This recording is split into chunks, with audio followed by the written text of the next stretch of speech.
First, are pensioners better off under Labour? 0207 862 2222 is the number. Keir Starmer has insisted they are. He pointed to the almost £500 annual increase to the state pension, which was confirmed yesterday as a result of the triple lock. Labour has committed to keeping the triple lock for another 5 years. That might be little comfort to the 10 million pensioners who are losing out on winter fuel payments. Among them, a constituent of the Plaid Cymru MP Anne Davies, who confronted the Prime Minister with the harsh reality of Labour's policy. Let's hear her comments and what Keir Starmer had to say in return. My constituent, Jeanette Crawford, suffers from ME and chronic pain. The cold, damp conditions of a Welsh winter are going to mean a lot more muscle soreness and fatigue for her. She's lost her winter fuel payments due to having a very small savings pot. On this issue of winter fuel payments, we have inherited a £22 billion black hole. They should be apologising, not groaning, for leaving the country in such a state. We are committed to the triple lock. The point about pensions is really important, and that means that the triple lock means that the pension will increase again by £460 next year, which means that pensioners under Labour will be better off because we're going to stabilise the economy after that lot lost control of it. So, all right, they go up by 460, is that right? So pensions go up by 460. Yeah, it's about that. But you lose 300, so it goes up by 160, typically. Well, people who were getting the winter fuel allowance, everybody was getting the winter fuel allowance. It should have been means tested way back in the day instead of giving us a blanket provision. So, and I don't want to use any particular rich person, but for example, I know a lot of people who were getting it who didn't need it. What, like Mick Jagger? Or? Well, but not just like Mick Jagger, people who've got private pensions. My husband's a pensioner, my husband doesn't get it. He doesn't need it? No, he doesn't get it. But he's paid the tax, your husband. I mean, that's the whole point, isn't it? He's paid the tax. But it's a fact of life. The money's not there and you cannot give what we haven't got. It's a tough decision we've had to make. What we need to do is to get more people who are eligible for pension credit. And in all fairness to the Conservatives, when they were in power, they did try to get more people to take up pension credit. There are so many people out there who would not just benefit from the winter fuel allowance.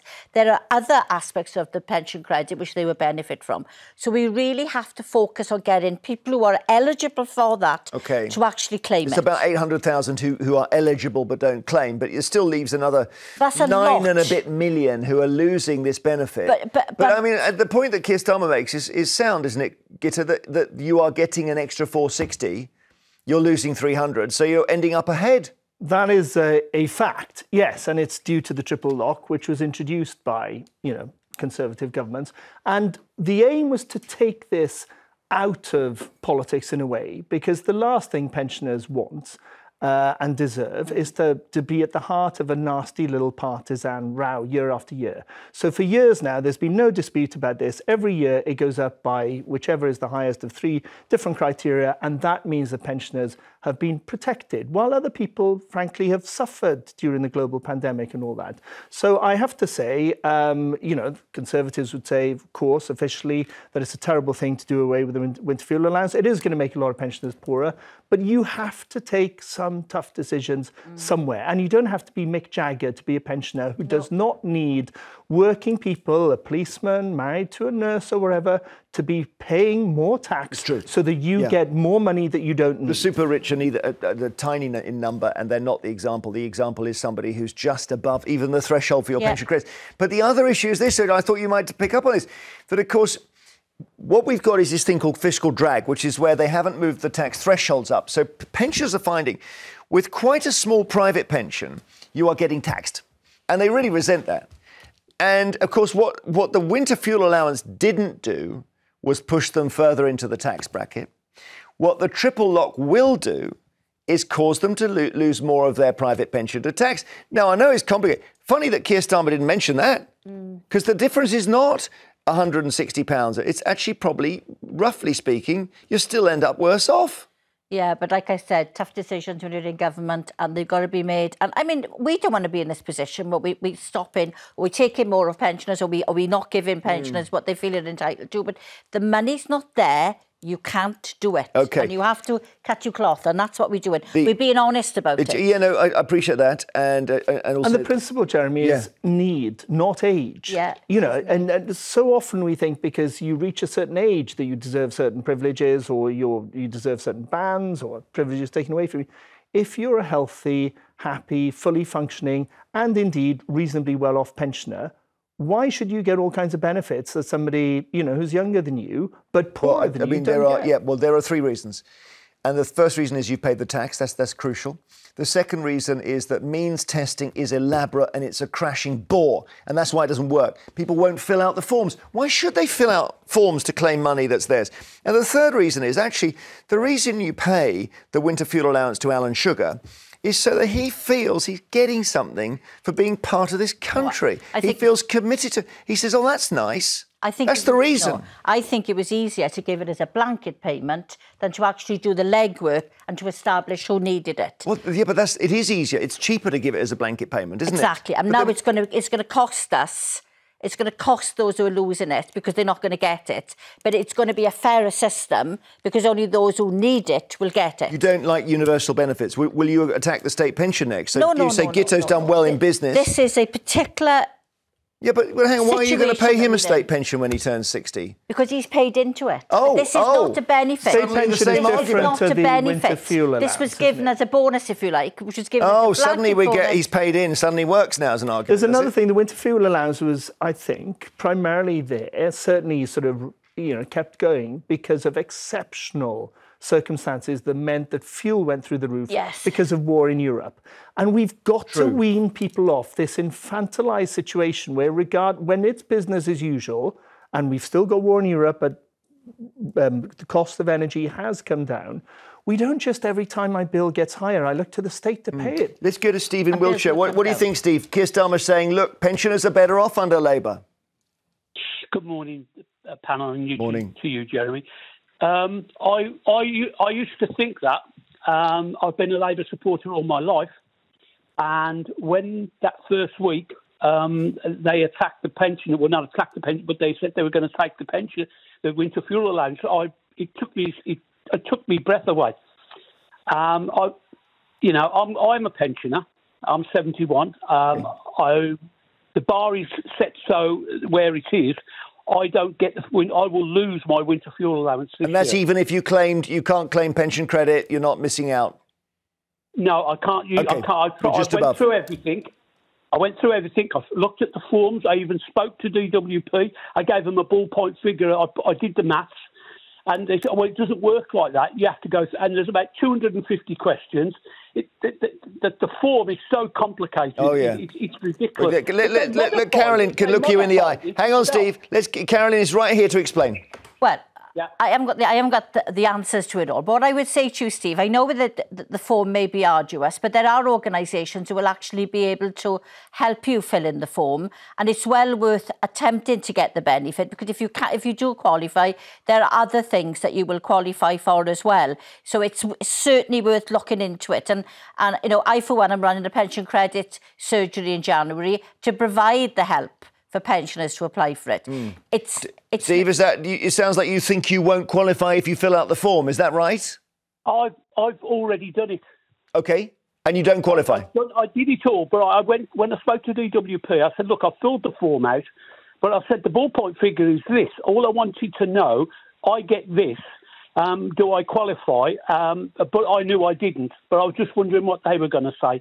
Thanks, Steve. OK, thank you, Steve. We've got loads of calls. Thank you so much for calling, my friend. After the break, we're taking more calls on this. Now, more calls on whether pensioners are better off under Labour, as Keir Starmer claimed. Pensions are rising by almost £500 thanks to Labour's commitment to the triple lock, which is a Conservative thing. But he's taken away winter fuel payments, so that we reckon it leaves you even or maybe slightly worse off because of the taxes. Let's see. Derek in Northamptonshire, you're always across the numbers. Derek, what do you think? Oh, good morning, Jeremy and panel. Hello. My thoughts are, well, two thoughts actually that come to mind. One is that the triple lock, as you mentioned, would have happened probably anyway because it was established under the previous government. Therefore, pensions will go up next year in line with inflation. due to the triple lock. But the other thought that crosses my mind regarding the winter fuel payment is I'm a bit puzzled as to why it is possible for the government to pay one individual £7,500 if they want to install a air source heat pump, for example. Yeah. If you divide 7,500 by £200, which is the amount of the usual winter fuel payment for many people, that's payment for 37 people. Well, look, come on, you weren't born yesterday, Derek. I mean, green, as we know, the whole green thing is a different calculation. So it's about what can we pay to make the planet greener and better, and then you argue the numbers go out the window. Well, it sounds to me as though what they're trying to do is create a lot of new industry, installing all this equipment. Okay. Is it justifiable? I don't know. I don't know. I've not gone near a heat pump. Go on. With the fuel payments. Thank you, Derek. Thank you so much. Julie in Manchester, what do you think? Are pensioners better off under Labour? I think they're all the same. They're all exactly the same. They look after themselves. And can I just mention pension credit? Yeah.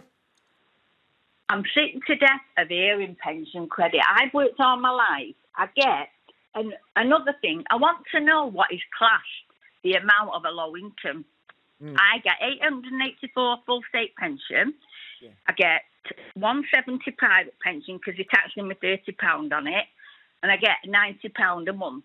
Another little private pension, so that works out about £12,500 a year. Now I'm on my own state. I'm on my own. Now I pay, because I've got my own little flat, I can't claim state pension credit, but that entitles you to a lot of other benefits. Yeah, do you know, now, you're very interesting. Sorry to interrupt, but your numbers are really interesting. Because you're just pushing into the tax threshold, which is a lot of people would just find outrageous. Are you losing your winter fuel payment? Yes, but I thought, well, you only get that if you're on pension credit. But what I was going to say was, I'm in a little flat of my own, which I've worked all my life for. I've got one child. I never saw her growing up because I worked full time. Now, in my own little flat, I pay £170 a month service charge. Okay. I pay my full the Oldham council tax is a lot dearer than Manchester, so I pay all that. Last week, my bath broke, so that was £400. That was £400. So when you're a pensioner on your own, you're paying everything on your own. Yeah. So I also want to know what is classed as a low income. Okay, well let's try it. So 12.5 grand sounds like a low income, whatever age you are. It does sound like a low income, and like I said the last time I was on here, maybe there's a case here for raising the threshold to be able to qualify for pension credit. But you know, this is not, Julie, this is not a situation that anybody wanted to see us in. But if you haven't got the money there to pay, where do we get the money from? We promise to be fiscally responsible. We can't borrow. And if we do borrow, then we criticise. I'm not interested in other people's problems. I'm just interested in mine. Like, what they're doing. But unfortunately, Julie, they're reckoning up what income you've got coming in, but not what you're paying out. Which is why I'm saying... My window's broke now. My window's broke now in my flat, so out of my £1,200 a month, I've got to find money for the window. And when you're on pension credit, you get your dental free, you get your glasses free, you get all these bonuses from pension credit. I get nothing. So I'm on the breadline. Julie, thank you. Listen, point noted. I've totted it up, and I don't think you are at 1,200. I think you're sort of 1,150 a month. So I can see why you feel like that. Totally. Let's just quickly take Valerie in Hampshire as well before our break. Hi, Valerie. Morning. So, because the numbers seem to suggest, if you look at them one way, you could argue that every pensioner is a bit better off under Labour. Obviously not. Okay. I think it's disgraceful. It's not like the old Labour back in the day. This is a different Labour, and I'm speaking on all half everybody of all the pensioners. We've paid in all our lives, right? National insurance, like everybody works now, and we're treated like rubbish. And I'm not going to go on my soapbox all day, dear. But I mean, the thing that is amazing to me, Valerie, is how powerful the pensioners are when you anger them. We've had thousands of calls on this show. It's amazing. And also, thank you, Valerie. to hear Tony Blair's party described as old Labour. As a collector's item right there. So that's amazing. Listen, thank you. We note the feeling, and I know Carolyn will have done as well.